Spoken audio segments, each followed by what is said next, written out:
already the division of those who was not understanding the Paa Taraqs and couldn't in following the actual facts and seeing the doctrine seemed different, and were you even writing them? And I had done notes addressing the doctrine in them because no one was there to answer any of the questions. I was talking to the teachers that was when they was in Decatur.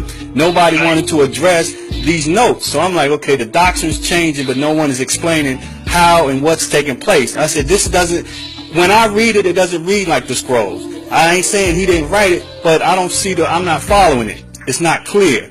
Okay, and everything that my wife and them are putting out, they have handwritten copies of it from me. Right. That's why I make sure, because what people are forgetting is that I kept telling them the most important thing I ever said to y'all was, I can't give you what you want until what? Until you learn to want what I have to give. And y'all have been wanting a whole bunch of Bible and just like that guy. He wants to put a fez on with the 6-pointed star and the crescent. All of that stuff that pertains to Abraham, Moses, and all of that has nothing to do with us as a culture. Right. And that's what I'm trying to rectify now and say, excuse me, but everything about the Elohim, the holy tablet was the last patch of the Abrahamic doctrine of the Chaldeans. And now it's time for me to take y'all into what I really came to teach y'all, and that's what they're teaching right now. Okay. So all that other stuff, a lot of people are out there. It's like a 10-step program, right? Right. And I started off way back here with Pure Sufi in 1970, and by the time I get to the 1980s and we move upstate as Hebrews, right? Then I said, okay, this is the last stage because we're back to Hebrew. We went through everything, Nubian, Islamic, Hebrew, Renaissance, now that stuff drop all of that, and now I'm going to start teaching y'all the true doctrine, the doctrine of the ancient mystic order of Melchizedek that falls in the Bible. Right. But that's Melchizedek. It's still a biblical name. Right. As long as we keep using biblical names, we're staying under the covenant that Abraham made with reptilians. Most people just don't know about the true story about the reptilians, and that's what's being taught now. And with the kind of mind that you have, right? If you put your mind to that, you're going to really see it. A lot of people they get lost because they're like, this is confused about. I said, of course it's because y'all made me answer. They spent 5 years talking about Jesus, right? Then another 5 years talking about Muhammad, and then you want to go back and talk about Moses and the Torah. So I'm not trying to. So I said, listen, I translated that stuff. That's not what I was sent here to give y'all. Right. I was sent there to prepare y'all for what you're seeing right now on the History Channel. Is what I was teaching when I first got to the land. Right. About Inky and Enlil. Yeah, I was there. Nobody but me and Zachariah Sitchin was talking about that. Yeah.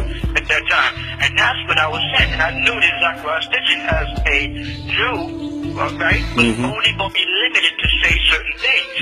And I knew once the Kakasu got, or the Tabahu got clear of what I'm doing, they're going to lock me up. Right. I knew it was going to come. But I said when they lock me up, they're only going to put me in a room and sit me down with a pencil and a pen, and that's going to slow my old butt up and make me put everything in black and white. So everything that you see coming up on the internet, once you get there, sit down, my wife would say, this is all, he's been writing all this stuff by hand. And that's why that guy, Senator Stephen, used to come to my cell and ask me all kind of questions when he was just an officer, right? He would act like he was interested in doing, and then as soon as he became an SIS, it's his job to shut down the doctrine from going out. Right.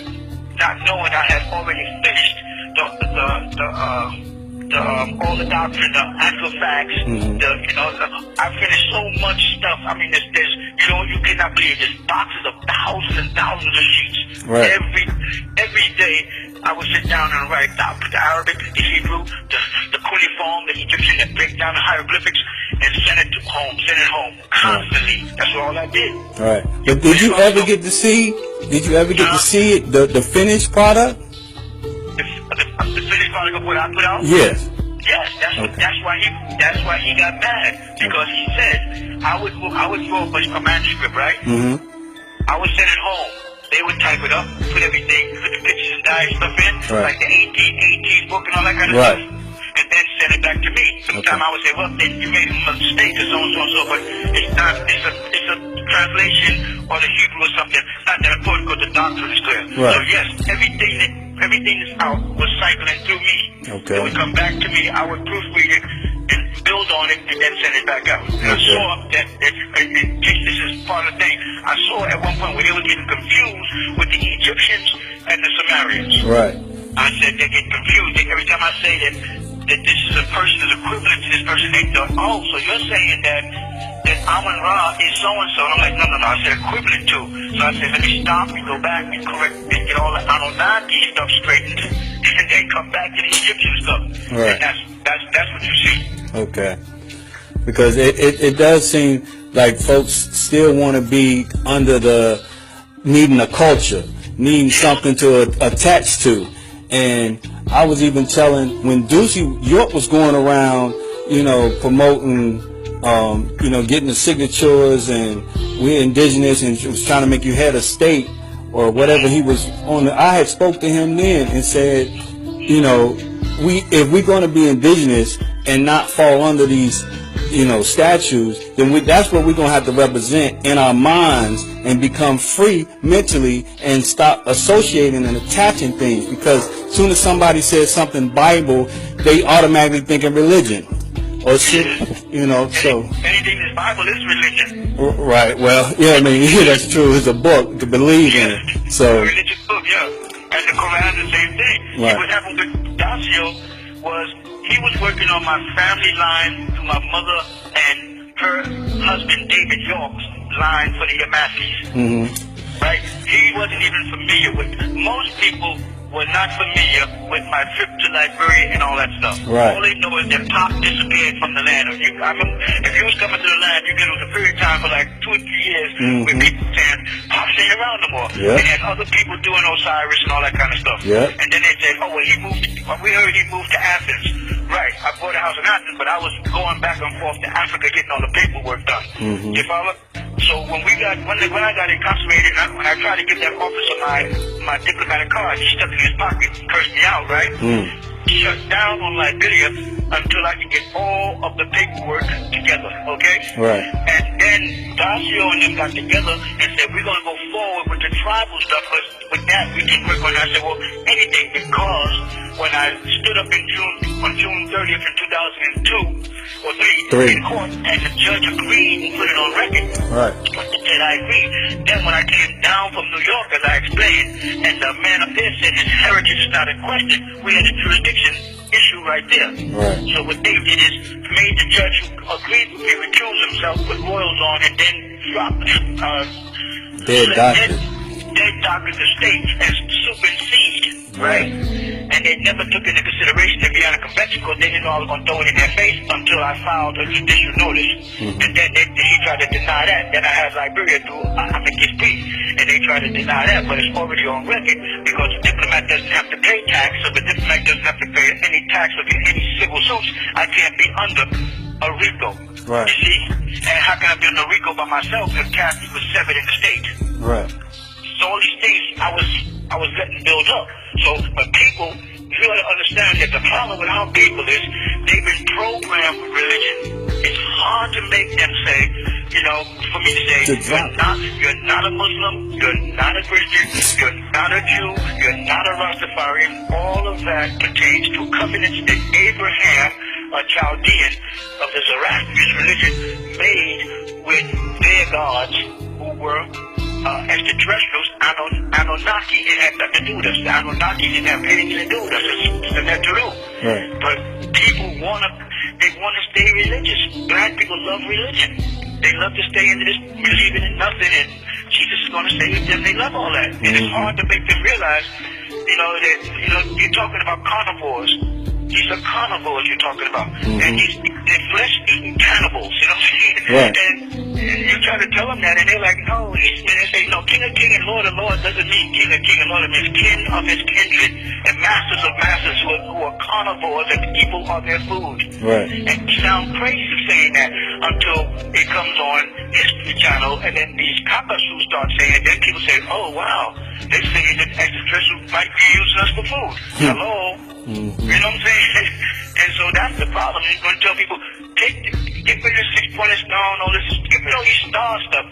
because you don't know what the star represents. Right. We just say, you know, star goes back to Esther and Africa, a bunch of stuff. Right. See. Put all that and get into what we are and who we are and what we can verify because of DNA. They got DNA from the mitochondrial DNA proving that the original people were the Sans people from South Africa. Right? That's the people who talk with a click. The people who came from the water. That's our descendants. That's who we are from. But people want the Chaldean religion. They want the Jerusalem religion. They want to say, I'm Judah and I'm Ishmael and I'm this. But that's what y'all pushed down my thought. Okay. Now you say, well, didn't you teach us a long time ago that we were Ishmaelites and Taraqs? Yes, because Abraham raped Hagar, who was an Egyptian. Right. You know, he raped one of us, and that's how they got into our seed. And she made sure her son married an Egyptian woman. But that's how the Ishmaelite and the Taraqs and all that gets in. But if you want to get back to who we really were and are, then that's not us. That's a mixture. That's how Nubians got born. Nubians are mixed seeds. You know? Right, from the Nubians. Right. Yeah, that's all that is. Well, so that's where the conflict comes in. I'm like, all I was going to do is hold enough time and make it, like they would say, I'm quite sure Victoria heard that term, throw enough stuff on the wall and something sticks, right? Right. I know this library is real because I did it. You know what I'm saying? Right. I know that they was not going to be able to get around it, but I knew that if I would preempted it, that they were going to shut it down if I don't get the right support. So I didn't really fight with any American Western lawyers for Liberia because I know the law in Africa is totally different than here. Before I got my diplomatic test, I made sure I studied it, the protocols of Africa. And I said, okay, I need an African, I need somebody from my own tribe, the Bassa tribe, who's willing to go all the way. And that's why we're at this point. Because nobody else was able to do it. The girl that was breaking her butt doing it is sick in the hospital. That's the truth. And these people hated her. They won't let her come. They won't even let her come there to land here. And she never did nothing. It's just that they've been following that same slime bucket. And her husband was following this case all the time. You see? Right. And he said, you know what I was told on my way to the visit yesterday? What's that? The officer was taking me. He said, so I saw her here. You going home? See, I never told him nothing. Right. I didn't never say nothing about that. That is the first time I've seen this case. I heard you going home. I said, yep. See, they already know it here. But they don't want to be abounded to it because they violated the international law. Right. If we had a convention on diplomatic relations, it's some serious stuff. Right. Because there's precedents involved. Every diplomat's life is in danger if America thinks they can get cocky enough to just hold a diplomat. Exactly. And the first game the State Department, you say, well, years ago when you approached the State Department, why did they keep you? You know why? Because they proposed that I was an honorary diplomat. An honorary diplomat does not have full immunity. Right. Now we have confirmed that I'm not an honorary diplomat. I'm a full diplomat, and we got all of it laid out, and that's why I said that. That's why I made sure y'all got that letter. If I was isolating y'all from my inner circle, I would have never said to make sure you get a copy of the letter. Right. I want to get a copy of the letter because one of the most important parts of the letter to me is the very last line, not the last line, but somewhere in the, I'm trying to find it in my, okay.